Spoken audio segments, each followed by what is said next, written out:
recording. If you need any white, like, blank space, you're welcome to take your moment. Thank you, Senator Turner, for joining us. JackpineRadicals has been on for a while, but this is our first review. Awesome. And you are our first review, and I am... I'm honored. Thank you. So, one of the things that everybody wants to know is what exactly are you hope to accomplish in this? To continue to lift the very people who are out there on the front lines trying to make a change in this country. I want everybody to think about this as a family reunion. The family is coming together from all over the country, the family of progressives, to not only learn from one another, but to get that energy that is necessary to continue our journey beyond resistance. This is about resilience. This is also about reminding the family that we may have the better ideas or heart, but we have to start to win. We have to win elections. So we're going to have those kinds of conversations. Awesome. Yeah. And that actually is perfect for my next question. The majority of the members of the are very active, very all progressives, and have been out there for years. Most of the millennials that are just getting into it. And because of everything that's happened, especially during the primaries, votes that were stolen, the answers that the DNC attorney gave. That pretty much they could have went to a cigar smoke. Right, exactly. Made the nomination. So everybody is feeling very disenfranchised and a little less hopeful. Why is it that it's even important to vote going on? Well, Mary, I understand people's disappointment, but the collectively cannot put all of our hope in one person or one institution. Exactly. Because people fail, and because people fail, institutions fail. So I want your viewers, I want the people who are in this because they believe that we should live in an America that creates a solid foundation for everybody. That we need them now more than ever. It really goes back to something that Senator Sanders said along the campaign trail. This wasn't about me, it's about us. Yeah. And that's the only way that things are going to change in this country. It doesn't happen by the grass tops, it happens by the grassroots. We would not have had a civil rights act in this country in 1964 had we waited on the grass tops. It was the grassroots. We wouldn't have the Voting Rights Act in 1965 if we had to wait on the grass tops. It was the grassroots. Hell, my people wouldn't be free today, right? If we had to wait on the establishment, it wasn't going to happen. So I'm just giving that example that it happens because everyday people put a little extra on their ordinary things happen. People can be disappointed. I encourage them to take that disappointment and channel it into action, energy, on their local level, on the county level, on the state level, on the federal level, hell, in their neighborhoods and communities. And use that to make a difference. We will not always be in this particular moment all the time. This is just, the darkness that people feel. I want them to know it's not a tomb. And rebirth is happening, baby. The light is coming. And that's part of what the People Summit is all about. It's about that light.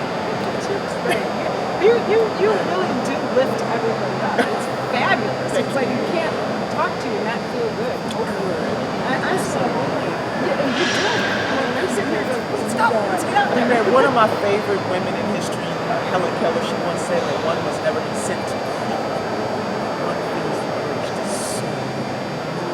And I think everybody in the society, to one degree or another, should always feel that urge to serve.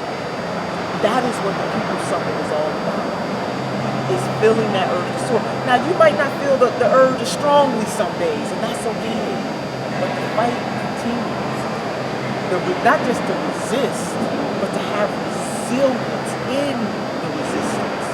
That is what this is about. And another question is, so if you look at the legislation across the country, federal, state, there's very few pieces of legislation that are actually free, that actually will help the 99%. How do we change that? Well, first of all, we got to change the people that we are electing. That's how we change it. We got to get control. So, again, one of my critiques of the progressive side is that, yes, we we have the high-minded ideas, we have to win. Politics is about power. Let me just, because we can do all the kumbaya and the happy and we are the world and we're the flower children and all that kind of stuff. Politics is about who has the power and how they use that power. So if we want more progressive policies, we have to get in there with our time and with our donations and with our grit to help to elect people who will then push policies that are progressive. But California is one good example, right? The Healthy California Act. People said that hell would freeze over before they got to the point where the Senate, overwhelming majority of the Senate, passed that through. You know why they did it? Not because of the grass tops, but because of the grassroots. And I got to give a shout out to the National Nurses United under the leadership of Roseanne DeMauro, because them some bad. Can I say badass? They badass. That is a badass organization that really gets out there and puts their muscle and their might to where the energy and synergy is. I've never seen a labor work so hard and go against the grain so tough as the nurses. But I give the example of Healthy California Act because there were naysayers out there saying this would never happen. But because of their persistence, they pushed and pushed and pushed until people within the status quo were actually saying, oh my God, we got to vote for this because we don't want those nurses on us. I mean, imagine. They are the coolest people. They are. They're cool. Yeah. All right, another question. So power, we got to get the power. Yeah. And then when people get the power, we have to hold them accountable to use the power on behalf of the people. That means we have to win elections. I didn't have to stop at that. So how do we hold them? Make it. When you've got people in office that are earning money for illegal hours, you can't, press a candidate that can't get that kind of money and won't take it for granted. How do you get those people in when you're fighting something that's that big? An insurgency campaign, insurgency candidate by the name of Bernard Sanders, Democratic Socialist from Vermont, basically showed us the way. Somebody that people thought didn't have a snowball's chance of two hells to be able to come in and overtake with such force. And he did it because he had heart, soul, and he was speaking to the needs of the people. That is the model. Now, it might not work exactly the same way in Michigan, or it might not be exactly the same, but we do have a template for that. And once people are elected, we can't turn the bride. The same energy that we have to turn the tide in this country is the same energy it's going to take to hold people accountable. Even people we admire need to be held accountable. I'm a college professor too, I only play a politician for 2 years. But we have something called the midterm. In the midterm grades, my students know where they stand. I think voters in this country need to have a midterm with their elected officials so they know where they stand. Do you have an A, more likely to get an A, or you more likely to get an F? And we want to give you the opportunity to correct. Here are the things that you need to do to earn that A or to earn that B. If you don't do it, you are going to fail. You're going to get an F. And when it comes time for re-election, you're just not voting for it. So we got a midterm. We got to do midterm for these folks. Yeah. So a question that I have that is most specifically about Ohio, but it's country. Can I just say I love the cast? Defend the land. Okay, we playing, and I had to get that off. Okay, go ahead. I'm sorry. That the black box evaluations. We know that in Ohio these things have actually flip votes help give us George Bush. Do you have any plans in Ohio to do anything about getting rid of these issues that they're saying Russia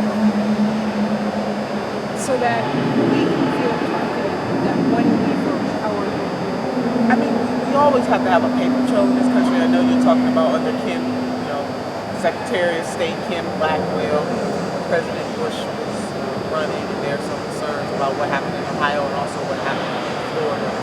We really do not, just not on the state level, but we need the federal government to really make the requisite investments in our country. It's just like, the technology is coming so quickly that if we don't make the investments In the same way that we will upgrade our iPhone or upgrade our computers after so long, we need to do that with the voting machines. That is the most precious thing that we have. And so the federal government has not made the requisite investments. A lot of those machines now will be 20 years old, 20, 25 years old. So it's not just in Ohio, but it really is all across the country. Which brings another point. We have to make sure that we're using the best, that the public sector and the private sector will come together to not only protect our voting machines, but to protect our country from any type of foreign threat, whether it's voting or whether it's your email. And so while we're so focused in on Russia, which Americans should be concerned about a foreign power, no doubt about it, the same way when North Korea hacked Sony. But my question becomes, what are we going to do about it to make sure that nothing like that ever happens again? Now, none of the intelligence agencies are saying that votes were changed, but at the same time, we do have a crisis that comes with the technology that we have to do. So we have to do something about it. But that goes back to what I said at first. It's about the ballot box. Electing people who understand that there's value in investing in technology, that there's value in making sure that we have strong firewalls up so that people can't penetrate those firewalls. So whether you're a customer shopping at a Home Depot or you're a voter going to vote, we want to make sure that that technology is there to protect the integrity of everything. So how do we do that? How do we need not just remember the Help America Vote Act, right? HAVA dedicated funding to make sure that we have the type of voting apparatus in this country that was necessary. Well, and they gave states money to invest in their voting machines. We need to do that again. That money is gone. And so we need to get more of that money back.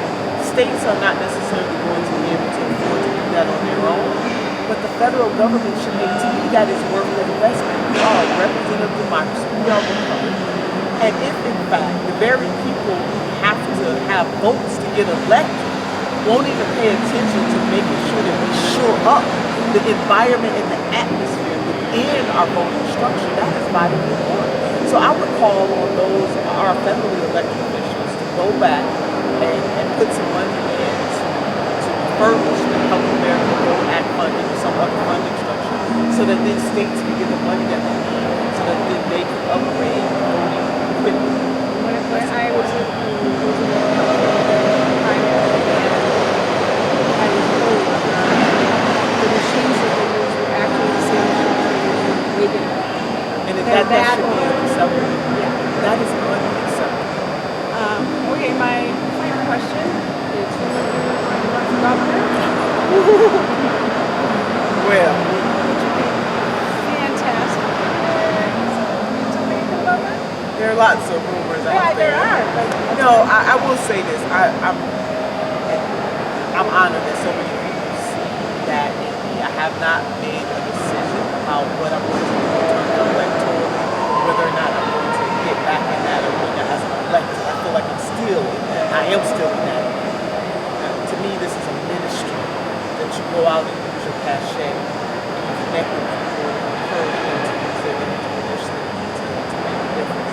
But I will be making a determination here soon about whether or not I will be running, right in this moment, or what my next steps are. I don't know. Whatever it is you do, you have our support. You are fabulous. Thank you so much, Senator. I am so honored. Thank you. Thank you so much. It's awesome. All right. Okay. It was we're good? exactly 14 minutes, yeah. Yeah. Oh, am I?